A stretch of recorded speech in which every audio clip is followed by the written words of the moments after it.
with nothing to work with but pure darkness. My imagination filled in the blanks with the worst images I could conjure. Gore-stained walls, mangled bodies, probably a skull or something impaled on a pike. I thought of bugs, too. Every time I heard something skitter and splash, every squeak and growl that echoed off the cave walls, I imagined bugs, larger than life, cockroaches the size of dogs, probably like a swarm of those flesh-eating scarabs from the Mummy movies. Under all of that, beneath the smell of death and decay, there was a steady undertone of moaning. Most of my fellow prisoners were perfectly content to wail in agony, but one was, as always, extra talkative. Okay, I spy with my little eye something black. Jerry, I said, trying to let him down gently. I'm not trying to be a jerk, but I don't think this is really a great time for that game. Okay, how about another round of 20 questions? I sighed. His cheerfulness on the face of certain death was relentless. Okay, sure. Person, place, or thing? Things. He was always so bad at this game. Is it the spider demons? Damn, dude. You sure you're not psychic anymore? If I was psychic, would I have let you talk me into going on this ghost tour in the first place? Touché. Another voice cut into our discussion. This one sounded as annoyed as I felt. Will you two shut up already? You shut up, Brenda. Jerry snapped back. I'm on vacation. If I want to play games until the spider demons come back to finish us off, then I'm going to play goddamn games until the goddamn spider demons come back to finish us off. A new voice, this one raspy and old, arose from the other side of the cavern. Up until this point, I didn't even realize there was anyone left alive over there. They're not going to finish us off, he said. Excuse me? I asked. The monsters. And they're not demons either, by the way. They're creatures that evolved from a tragedy in these woods a century ago. Oh, Jerry sang. Storytime. Let's go, Mr. Creepy Voice. Y'all aren't from around here, said Mr. Creepy Voice. So it makes sense that you're never heard of the legend, but I grew up with him. Never paid him any mind until the summer I saw the spider people myself. Couldn't help but notice that as he spoke, the incessant wails and moans of the other prisoners seemed to diminish, almost like everyone was ignoring their pain just a little to listen to the old man's tale. Long ago, there was a company out this way. Some folks say they made chemicals. Some say it was secretly the government testing out new poisons. See, this is before the big war. This is before science had a chance to catch up to humanity's ambitions. Back then, there were always men looking for shortcuts, Jerry added. You scientists were so preoccupied with whether they could, didn't stop to think if they should. Exactly, said Mr. Creepy Voice. He almost sounded impressed. That's a really good way to say it. Thanks. Made it up myself. Like you said, they didn't stop to think. The result of whatever they were doing came in the form of a bunch of children being born with defects. 6 eyes, jawbones shaped like mandibles, extra limbs, horrors to behold. Oh my God, exclaimed Brenda. Those were the things that attacked our bus. What happened to them? I asked. People around here didn't have much. Corporation offered to buy the kids outright, turned the factory into an orphanage. But really, it was more like an asylum. Them kids grew up being tested and experimented on by the same damn fools who cursed them into looking the way they did in the first place. Until one day. Jerry continued grunting next to me like he was lifting weights, which would have been impossible, considering he was, just like the rest of us, trapped inside a waxy cocoon. In fact, the only parts of our bodies not secured beneath a 1-inch thick layer of itchy resin-like material were our heads. I assumed he was just doing something weird, always a safe assumption with him, and ignored the noises while Mr. Creepy Voice continued his story. Legend says it was a flash flood what knocked out the power. Backup couldn't get to the asylum for 3 days. When they arrived, they found all the doctors and scientists dead. Bites taken out of them. And the kids, they were still kids at the time, were nowhere to be seen. Strangest thing about the bodies left behind, none of them had any fingers left. Jerry let out a gasp of relief, then whispered my name like he had an urgent secret to tell me, but Didn't want to interrupt the story. Jack, Brenda asked. They never found the kids? But they must be ancient by now. It ain't the same kids, Mr. Creepy Voice explained. See, they grew up in them woods, and malformed or not, they're still people. And eventually, they did what people do, and when their babies get old enough, they started having babies too. It's been generation after generation, inbreeding, getting more and more feral, less and less respect for the laws of man, or God. Hey, Jack, Jerry whispered again. What is it? I whispered back. I got my fingers into my pocket and reached the keychain. Had to use some power thrusting to get into place, but this is why I trained every day. Good for you, I said. The implication of his accomplishment hadn't settled in for me yet. I was still giving most of my attention to the older man and his story. They keep to themselves, content to snack on the occasional camper or lost hiker. But in recent years, the droughts forced most of the wildlife to leave the mountain. The spider folk can't find their regular meals, so they come closer to the edge of their domain. They snag a victim or two, and they eat 'em. Wait, how is it that nobody has gone looking for all these victims? I asked. Well, that's the thing, he answered. They don't kill people. Brenda and I asked at the same time. What? No, they ain't never killed no one since the flood. What they do is they take you, they eat your fingers, and they let you go. People in town, we all just assume they were stories. You go out near the woods, come back missing a few fingers, probably just an accident. Rockfall or something. A rockfall? I said incredulously. What does that even mean? Look, Mr. Creepy Voice said in a voice that sounded like he was angry or ashamed. Or both. It's complicated, okay? There's politics involved. Most of us are good people. We don't like talking politics. We just want life to be nice and quiet. What good is arguing gonna do? I'm confused, I said. What kind of politics could possibly... You know what? Never mind. Let me backtrack. Are you saying the spider monsters aren't going to kill us? No, it's much worse than that. They're keeping us in here, in this black as night cave, because they want to keep their meat fresh. And when the time comes, when they get hungry, they're going to come in here and eat our fingers. Brenda gasped. Wait, Jerry said. They're going to eat our fingers? Then kill us, right? No, Mr. Creepy Voice responded. They're going to let us go, but only after they've eaten all of our fingers. So, I was still trying to work it all out in my head. How is that worse than death?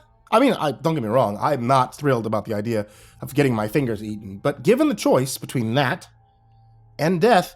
Yada! Yata! Jerry cheered with delight. The moans of pain were silent, and in that silence, the only noise that could be heard was a soft... Shick, shick, shick. What is that? Jerry could barely contain his excitement. I got the knife to open my keychain. Had to rip a hole in my pocket, but... That's when I realized the noise I was hearing was Jerry steadily cutting his way out of his cocoon confinement. Now that I got yet another hole in my pants, I'm able to say... The sawing noise stopped. There was a jingle of keys moving around, then a click. And then... Let there be light! The cave was suddenly illuminated from the beam of light shining forth from Jerry's crotch hole. The tiny alien-shaped keychain flashing he'd picked up from the Roswell gift shop was probably the equivalent of a light source of a Bic lighter. But after spending hours in the pitch black, it may as well have been a spotlight. In that moment, I realized two things. First, my imagination actually wasn't that far off from reality. No skulls on pikes, but there was plenty of dried blood painted on the cave walls. Bugs skittered away from Jerry's crotch light like it was a radioactive blast. Fortunately, there wasn't any dead bodies. The smell of rotting flesh was coming from the other, still living victims. And second, Rosa was never going to let us live this down. It had been a couple of months since we began this road trip, and in that time, the number of disasters we'd encountered was... Well, let's just call it above average. We don't go looking for trouble, but trouble sure seems to come looking for us. We just escaped another fiasco by the skin of our teeth before landing here in this quiet mountain town on our way to visit my friend Claire on the other side of the country. My plan was to lay low, patch up the bullet holes in our van, and relax for a day or two. Nothing crazy. No sewer exploration. No chasing a ball of light into a graveyard. No following any creepy little girls into any mysterious abandoned farmhouses. We have learned our lessons. So when Jerry found the flyer for mountain ghost tours in our motel lobby, Rosa thought that we would know better than to ask if we felt like taking a little excursion for the evening. The two of them got into a small fight over it, nothing serious. She rightly pointed out that he was testing his luck. He rightly pointed out that the odds of us encountering another horrifying life or death event during the span of a sketchy 3-hour tour was astronomical. As always, I was called upon to be an arborator. And as always, I made the wrong choice. Hindsight is such a jerk, isn't it? While Rosa went to watch the new Thor movie, Jerry and I bought our tickets and climbed aboard a bus for what was supposed to be a tourist trap. We barely made it out of town when the bus was attacked by the spider folk. By the time Rosa got out of the theater, we were already slathered up in viscous booger goo and plopped inside the deep, dark cave. With Jerry's alien light illuminating every horrible detail, I tried to focus on the humanity of our situation. There were at least 12 of us in here. Brenda, who we'd already met on the bus, was right next to us. So too were the other tourists, and then there were others. A few barely clinging to consciousness. Dirty, bloody, tired. The worst of these was the man across from me, Mr. Creepy Voice. He had an unkempt gray beard and a face full of wrinkles. Unlike the others, his arms weren't bound by the cocoons any longer. Instead, his scarred hands hung limply at his side. One contained nothing but an index finger and a thumb. The other, nothing but a middle finger. Jesus, I said without thinking. Mr. Creepy Voice cracked a smile. I haven't been happy to see the light in a long time. Squeak! Jerry cut the light off instantly. The noise came from the front of the cave and sounded like something between human and animal. It was the same sound those spider creatures made as they crawled into the tour bus through every open window before blasting us all with that webbing goop. Oh, Brenda yelled. They're coming back! The darkness didn't last long. A different kind of light filled the room. Distorted shadows glittered over the irregular cavern walls. Squee! Squee! Squee! As the hissing noise grew, the shadows came into focus. A creature walking upright with 6 limbs and a giant head. And then I saw it. The backlit silhouette of a spider person. Behind him, another spider person carried a lantern, the same kind of lantern they had when they dragged us down here in the first place. The chorus of pain and suffering rose into a crescendo. The people in the cave pleaded and begged. Before I knew what was happening, the monsters had made their selection and began eating. They freed their victims' hands with those disgusting mandibles, then chomped away at fingers like a horse going through sugar cubes. Jerry and I were spared, but not everyone was so lucky. Mr. Creepy Voice got the worst of it. They ate his last remaining digits, then vomited that white goo onto his wounds. It instantly hardened into the rest of his cocoon, and then, just as suddenly, the creatures turned and walked away, leaving us in darkness once again. "Well, that sucked," Jerry said, flicking his flashlight back on. Through gritted teeth, Mr. Creepy Voice said, "It is what it is." As pointless as it was to ask, I felt compelled to do so anyway. "Are you okay?" "I knew it was only a matter of time," he said. "But now at least my suffering's almost over. They'll be back once the wounds are healed, and then they'll let me go." "Hang on a sec," Jerry said. The flashlight beam went wild as he began a pelvic thrust. With each movement, he made a triumphant "Hi-ya!" noise. It took me a second to realize that his keychain pocket knife was steadily cutting a larger and larger hole in the cocoon. I dared to let myself feel hope. "Wait!" Old Man Creepy Voice said. "Stop that! What are you doing? The spider folk ain't gonna like that!" Jerry took a second to catch his breath, his hand already free up to his wrist, giving him plenty of maneuverability at this point to continue carving the cocoon. "Well," he said, looking the man dead in the eyes, "I guess they'll have to die mad about it." With that, he began feverishly shaking his knife hand, splitting the cocoon open down the middle, releasing his arm past the elbow, cutting all the way up to his neck, then with a loud frack, he pulled himself free and flopped out onto the disgusting bloody floor, which he then kissed. "Oh, sweet freedom!" He stood up, wiping the grime off of his face, then turned to look at me and said, "Rosa cannot know about this."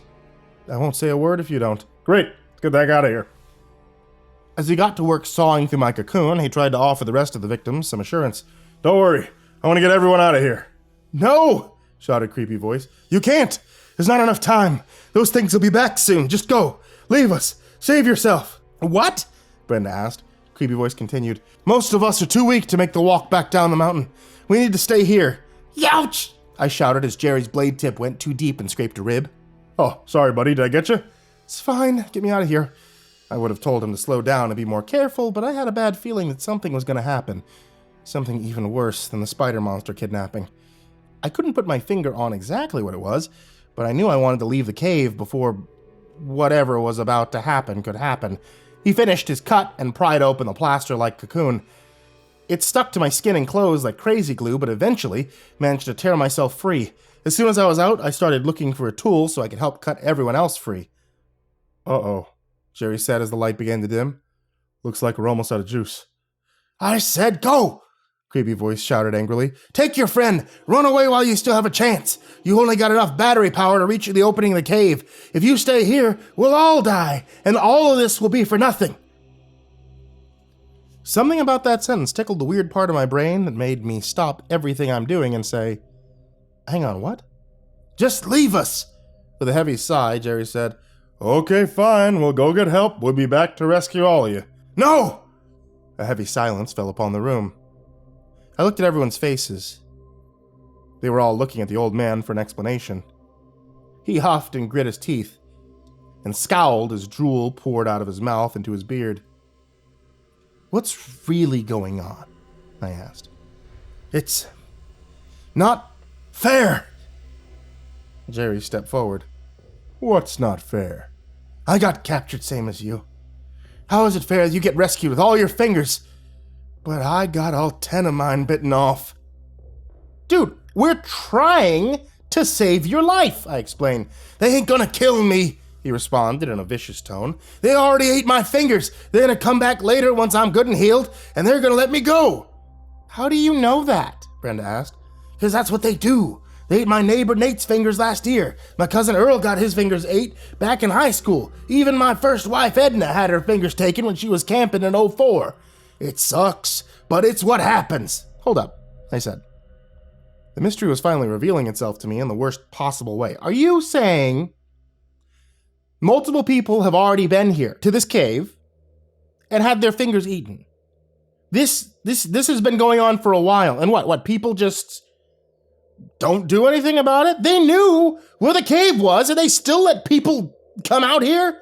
Calm down, he said without a shred of irony. It's just the way it is. It's the way it's always been. Well, that's gonna end now, I said. We're gonna go get the police. We're gonna bring them back here. Don't you fucking dare. The police around here are public servants. My tax dollars pay for it. And I don't feel like having to pay more in taxes just so you entitled millennials get to escape with all your fingers. Wait a second, one of the other voices said. Jerry shined the dying light towards the middle-aged man in the corner of the room. He wasn't from our tour bus, and judging by the bloodstains on his cocoon, he'd probably already lost a digit or two on each hand. Are you saying we're gonna have to pay more taxes if they get a rescue team?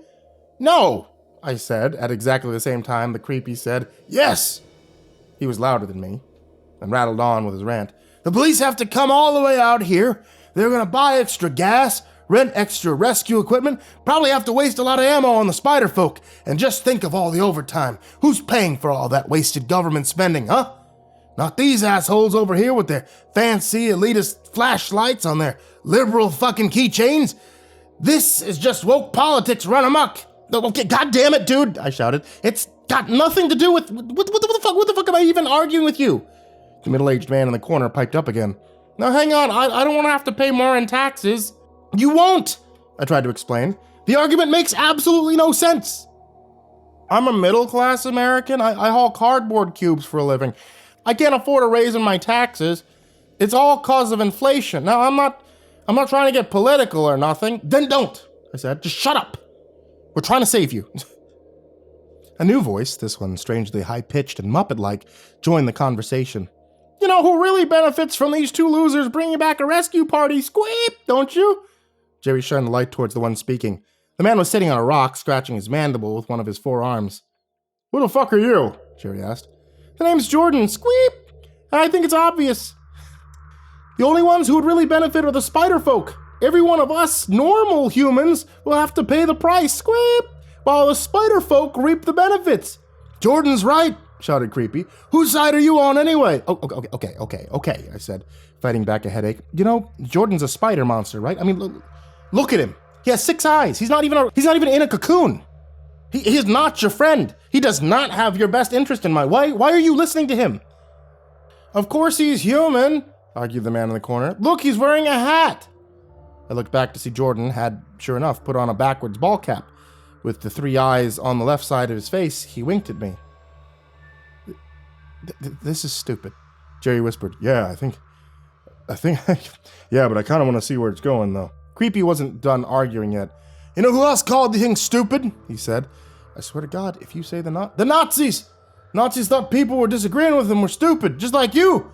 Explain to me how you're not a Nazi. Jerry leaned in and said, maybe we should just go. My flashlight really doesn't have that much longer. I don't think this conversation's gonna end the way you want it to. The man in the corner spoke up again. Hey, what about my son? I looked his way. Sorry, corner guy, I don't know what you're talking about. My son, Kevin. Say hi, Kevin. A teenager with jet black hair and an emo cut and mascara under his eyes tisked and said, whatever. Kevin got his thumb bit off. Oh, ain't that right, Kevin? So lame, Dad. Why did you even bring me here? Okay, I said, Kevin, do you want us to get you out of here while you still have 9 fingers? He tissed again and said, whatever, I guess. No way, said his father. No son of mine is going to take shortcuts. You signed the waiver to go on the bus tour. You have to pay the price, period. Squee! They're making a lot of good arguments, aren't they? Asked Jordan. Shut up, Spider. What's the matter? Squeep! You can't handle when someone destroys you with facts and logic? Typical snowflake. Jerry grabbed me by the shoulder and pulled me away from the nonsense. Okay, he said. We're going to leave now. And we'll be back, I said, with help. To save all of you. No! Screamed Creepy. It's not fair to those who already played by the rules. I did it the right way. I lost my fingers. I'm going to get out. How is it fair you get to let everyone else out for free? Brenda started next. Can I say something? I've been listening to all of you, and I've got to say both sides are making good arguments. And if you really think about it, both sides are the same, right? But some of us are arguing for fairness. I think that's very reasonable. And even though I still have all my fingers, it wouldn't be fair to those who came before if I just got a free ride. I mean, what message does it send to our kids? Do whatever you want. No need to be careful and take precautions because the taxpayers will just bail you out whenever you get in trouble. Really? Is that what Joe Biden wants America to be? Tell you what, I said. How about we put it to a vote? Who here does not want us to get help? The creepy guy in the corner, the spider monster pretending to be human, and Brenda all signaled that they supported that plan. Okay. And who here does want us to get help? Everyone else in the room signaled that these idiots may have been the loudest, but they didn't represent the consensus. Very well. Think you're outvoted? We're gonna get help. Rigged vote, shouted Creepy. Fake election, shouted the man in the corner. I'm pretty sure we won, Brenda said calmly. Everyone I've talked to says they want to leave the spider folk alone. It's all about heritage and history, and you can't just trample all over that. Plus, there's mathematically no possible way your side won the vote without cheating. Oh, shit, Jerry said. I just remembered. I have a cell phone. The cell phone flashlight filled the cavern 1,000 times brighter than the weak little alien keychain. Jordan hissed and crawled away deeper in the cavern, on all 8 limbs. Oh, look at that. They actually have cell phone service in here. Nice. Our conversation with the 911 operator was made slightly more awkward by Creepy's incessant shouting in the background for them to leave us alone as Jerry dropped our GPS coordinates. Creepy howled about big government taking away his freedom to be left in the spider cave. In a refreshing turn of luck, the police delivered a response in record time. Within 30 minutes, there were helicopters circling the mountain, search and rescue teams carried those who couldn't walk to the awaiting ambulance, and some familiar men in suits and black vans rounded up the scattered spider people and hauled them away in the most anticlimactic ending imaginable. As I stood on the side of the mountain road, watching the containment unit scour the forest below for any errant spider people, Jerry walked up sipping from a mug. Hey, they got cocoa at the ambulance. You want any? Is there coffee? I can check. Right then, a van pulled up with the police line and stopped. Rosa got out with a smirk on her face, crossed below the police tape, and came up to join us. Well, she said, how was the ghost tour? Kind of disappointing, I answered. How was the new Thor movie? Same. Dang. Oh! Her eyes lit up as she remembered something. Y'all probably didn't hear, but while you were trapped in the cave, they passed a bill to cancel a ton of student loan debt.